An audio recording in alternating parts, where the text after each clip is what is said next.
My golden sister forged our father's will to steal everything, but I exposed her, and everything changed. Hey, I'm Kyle, 27. If life's a reality show, my family's the kind where people throw chairs at reunions. Let me introduce the star, my sister Rachel, 30, the Golden Child Deluxe Edition. Straight A's, glittery job titles, and a knack for humble bragging like it's an Olympic sport. Me? I'm the family disappointment. Didn't make med school, settled for graphic design, and still get Christmas socks as a thoughtful gift. Underdog vibes, right? 6 months ago, Dad passed away, and it felt like the ground was pulled from under me. Rachel? She went full-on CEO of Tragic Events, TM. The loudest sobs, the longest speeches, and somehow every memory she shared made her look like a saint. I couldn't even process losing him before the drama dialed up to 11.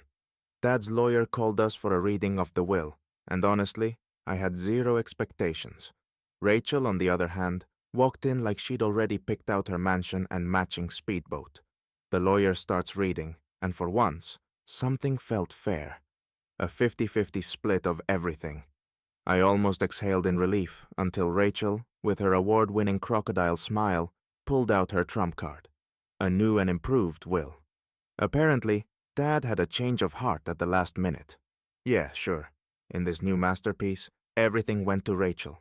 All the assets, the house, the car. Hell, I was surprised she didn't claim the family dog too. Dad wanted me to take care of things, she said, blinking her fake innocence like it wasn't obvious she'd just robbed me blind. The lawyer glanced at the document and nodded like it was gospel. I felt like flipping the table, but instead I channeled my inner zen. Sure, Rachel, whatever Dad wanted, I said, keeping my tone so flat it could have ironed the shirt. But inside? Oh, I wasn't buying it. Not for a second. Rachel's always been slick, but this reeked of something shady. And here's the thing about people like Rachel. They always leave a trail. I wasn't about to let her waltz off into the sunset with everything. So, while she was busy basking in her imagined victory, I started digging. And trust me, when you dig deep enough, you don't just find skeletons, you find whole graveyards.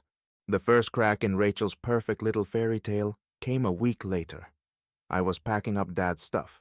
Well, trying to, because Rachel was too busy acting like the queen of the family to lift a finger, and stumbled upon his old journal. I start flipping through it, half-heartedly, when I hit a passage from just a few weeks before his death. Made peace, knowing Kyle and Rachel will share everything equally. Wait, what? That didn't sound like a guy who decided to hand his entire life savings to Rachel. No, that sounded like someone who was planning to split it down the middle. Huh, interesting. So Dad hadn't changed his mind at all. He had no intention of cutting me out of the picture. But Rachel, being the self-proclaimed family favorite, of course had to play her little game. I kept digging, flipping through more of Dad's stuff like I was Sherlock Holmes, and Rachel was the villain in this mystery novel. Then, jackpot. I found an email from Dad to his lawyer, dated 2 days after the supposed will update. In it, Dad thanks the lawyer for helping finalize my estate and mentions again how everything is set up for the 50-50 split. At this point, I could feel my blood pressure rising faster than Rachel's humble brag Instagram posts. My hands were shaking, holding that damn email. Rachel didn't just tweak the will a little to suit her needs. She straight up forged it. I felt like an idiot for not seeing this sooner, but hey, better late than never. Now I had the proof I needed, but I wasn't about to let Rachel off the hook that easy. I needed more. So I started getting all subtle on Dad's lawyer, asking questions that were as innocent as a puppy, but loaded with enough intention to make the lawyer sweat. Turns out, Dad had never scheduled any meetings to alter his will after that last email. I'd figured Rachel was full of crap, but now I had official confirmation that the updated will was as fake as the organic avocados she buys from Whole Foods to impress people. The more I dug, the more Rachel's house of cards started to collapse. I could practically hear it creaking and cracking. This whole thing was looking shakier than Rachel's Thanksgiving turkey attempt last year, where she somehow set the kitchen on fire while bragging about her gourmet skills. Classic Rachel move, right? I swear, if I ever needed a sign that everything was falling apart, It was this moment. Rachel was officially the biggest fraud I'd ever met. The real fun was just beginning. Armed with my findings, I wasn't about to sit back and let Rachel waltz off into the sunset with everything Dad had worked for. No way in hell was I gonna let her play this game and win. I was done with her bullshit. So, I decided to take matters into my own hands. I showed up at her place, unannounced. Because why wouldn't I? It's not like she was doing anything important, right? Turns out, she was in the middle of some Pilates session, getting all zen with her good vibes only attitude. Classic Rachel move, pretending like she was one clean green juice away from being a wellness guru. She looks up, all surprised, like I just broke into her private spa day. "Hey, Kyle," she chirped, all sweetness and fake sugar. Ugh, her voice sounded like she was about to sell me a skincare regimen for $500. "Cut the act, Rachel," I shot back, my voice low but sharp. "I know you forged the will." For a second, she froze, like a deer caught in headlights. I could see the panic in her eyes, but then she quickly snapped out of it and burst into her signature fake laugh. "You're crazy," she said, like she had all the answers. Her voice wavered, though, just enough for me to catch it. She was losing it. I pulled out the copies of Dad's journal entry and the email. I watched her eyes dart to the door, like she was gonna literally run for it. "This doesn't prove anything," she hissed, her once perfect composure cracking like glass. "Don't worry," I said with a smirk, casually leaning back like I had all the time in the world. "The lawyer's already looking into it. Your little house of cards is about to collapse." The color drained from her face for a second. Oh, I knew I had her. This was the moment where I could just see her internal world falling apart. She tried to keep it together, but I could tell the fake, perfect sister act was slipping. She took a step back, probably considering whether to throw a tantrum or make a run for it. Honestly, I wouldn't have been shocked by either. "Don't think you're gonna get away with this, Rachel," I continued, not giving her an inch. "You're not gonna play the poor misunderstood card and expect me to just roll over. Not this time." She straightened up, trying to act like she had control again, but the wheels were already in motion. The act was over. The truth was out. And I wasn't going anywhere until she realized it. Rachel panicked, and it wasn't subtle. You could practically see her brain short-circuiting. A few days later, my phone started blowing up like it was New Year's Eve. It was my relatives, one by one all the family, who couldn't even remember my birthday, texting me to say how disturbed I was. Apparently, I was grieving in unhealthy ways and needed to let it go before I ruined the family. I'm sitting there reading these messages, and I couldn't help but laugh. I mean, seriously? Rachel was out here playing victim, claiming I was the one tearing the family apart, when all I was doing was standing up for what was mine. Maybe she thought I'd just roll over, but I wasn't about to let her make me look like the bad guy. So I decided to play her game, but on my terms. I wasn't just gonna take her word for it. Nope. I hired a handwriting expert to look at the will. I needed to know for sure if that update was real or if Rachel had pulled another one of her magic tricks. Guess what? The results were clear. It wasn't Dad's signature. It was a textbook forgery. Bingo. I could almost hear Rachel's panic spreading from 100 miles away. I marched into the lawyer's office like I was walking into battle. With the expert's findings in hand, I showed him the evidence. The lawyer's eyes widened when he saw the results, and I knew I had him hooked. "This is definitely going to court," he said, and I could feel the weight of those words like the floor just dropped beneath me. "Rachel? Oh, she went ballistic. I'm talking full meltdown mode. She started accusing me of trying to tear the family apart just because I couldn't handle my grief. Classic move, right? Make the victim the villain. But here's the thing. I wasn't playing her game anymore. She had taken my father's legacy and tried to erase me from it, and now it was time to fight back. I didn't need to let it go. I was gonna see this through.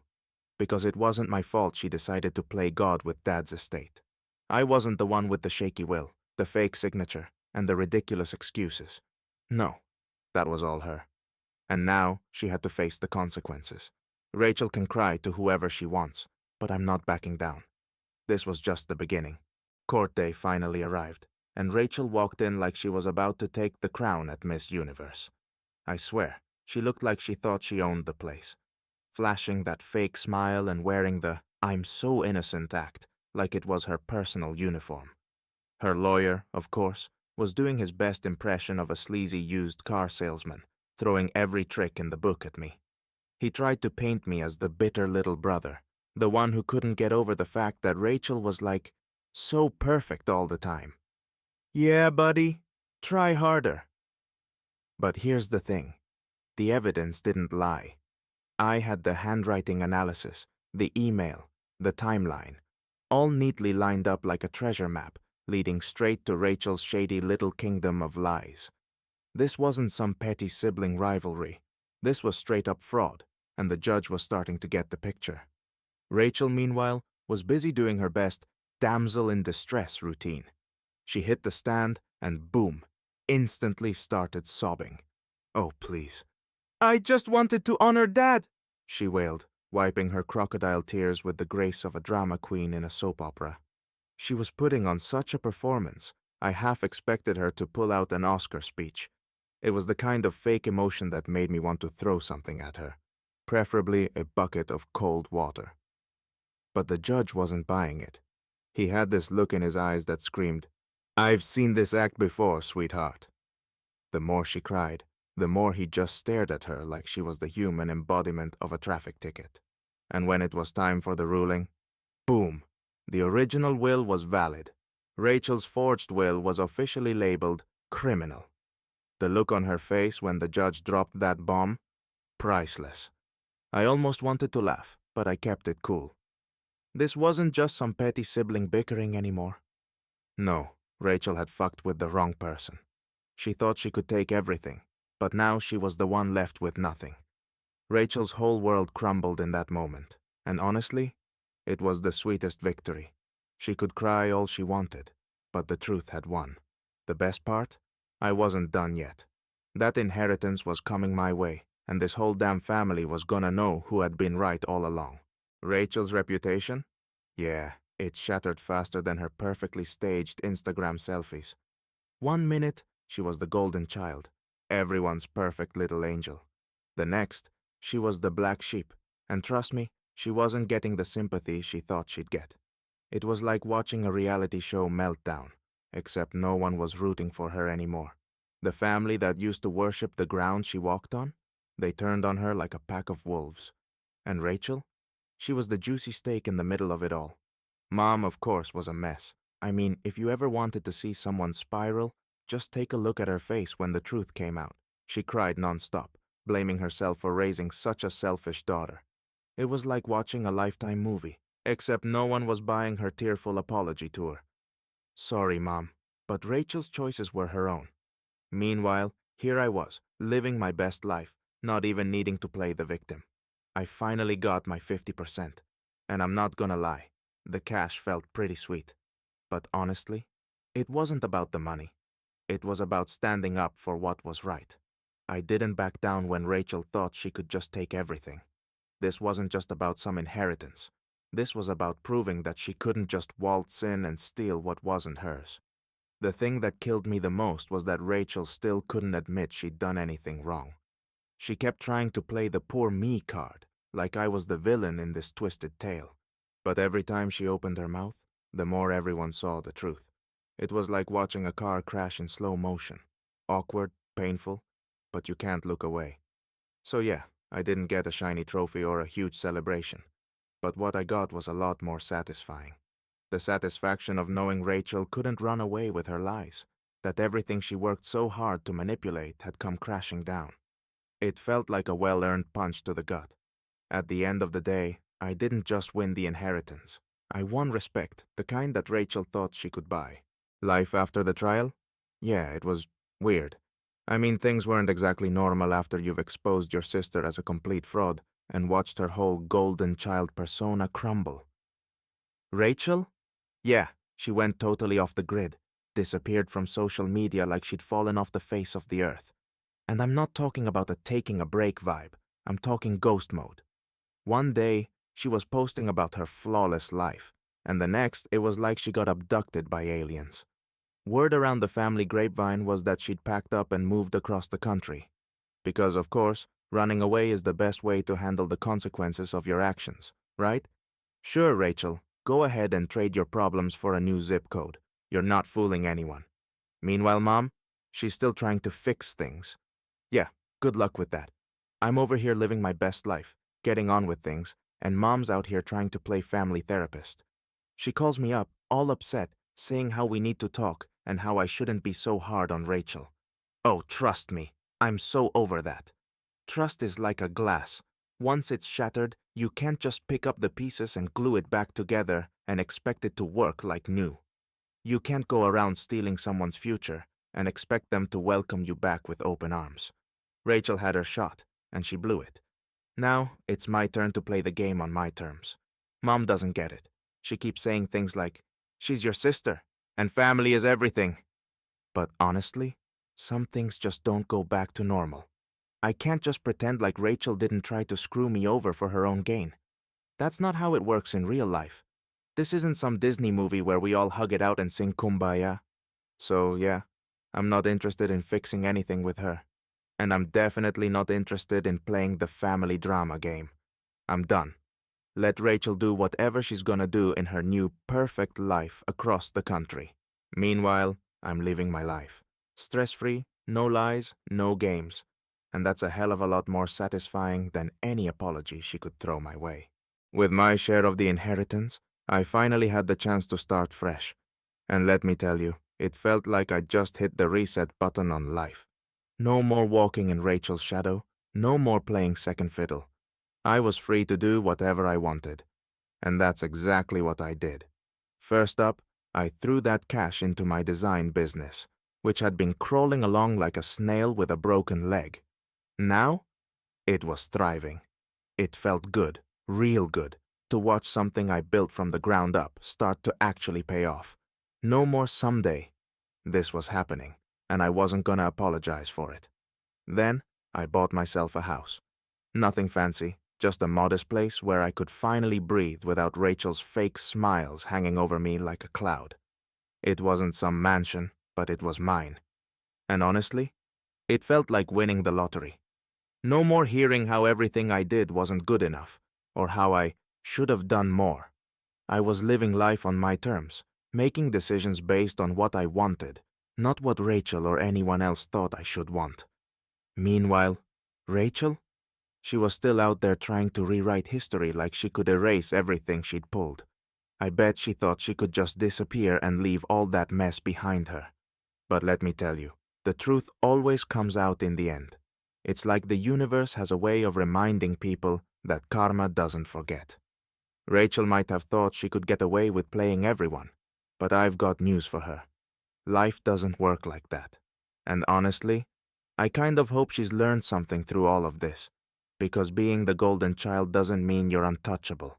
It doesn't matter how much you fake it, how many people you manipulate. Eventually, you're gonna get caught. The house of cards always falls down, no matter how perfectly you stack it. Rachel had her shot at being the favorite, but she played dirty, and in the end, she lost it all. So here I am, living my best life, and every time I think about how far I've come since all this drama started, I just smile. Life has a way of putting people in their place. Rachel's no exception. She tried to steal my future, and instead, she made me the hero of my own story. And that's the sweetest victory.